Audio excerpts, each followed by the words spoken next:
Барлықтарыңызға қайырлы күн достар, менің каналыма қош келіпсіздер. Біз бүгін құрманың 10 түрлі пайдасы жөнінде айтатын боламын.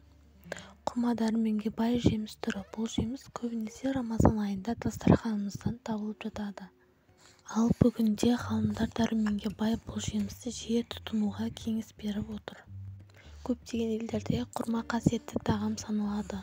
Бұл жемістің 2-3 данасының өзі ағзаға өте пайдалы. Күніне 3 құрма жеп қана ағзаны қажетті микроэлементтермен қамтамасыз етуге болады. Дәрігерлер тіпті тәтті әрі зиянды кәмпиттерді құрмамен алмастыруға кеңес береді. Ал ғалымдар құрманы 2-3 жыл аштықта талғажау етуге болатынын дәлелдеп отыр.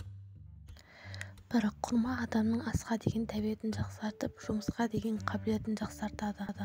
2. Фруктоза мен глюкозаға бай бұл жеміс жүйкені тыныштандырып, ұйқыны қалыпқа келтіреді. 3. Ғалымдардың зерттеуі бойынша құрманы көп жейтін адамдарда өкпедегі қатерлі дертпен ауыру кемде-кем кездеседі екен. 4. Құрма құрамындағы магний бүйрекке тас жиналмаудың алдын алады, сондай-ақ ағзадағы тұзды шығаруға көмектеседі. 5. Мәйегін жарақат алдында немесе күйген жерге жақса тез жазылады. 6. Дәрігерлер құрма жемісін тісі жиі қанайтын жандар мен туберкулез дертіне шалдыққанда көбірек жеуге кеңес береді. 7. Құрма йодқа да бай. Қалқанша бездің қабынуымен ауырғанда бұл жемісті жеу дертке дауа болады. 8.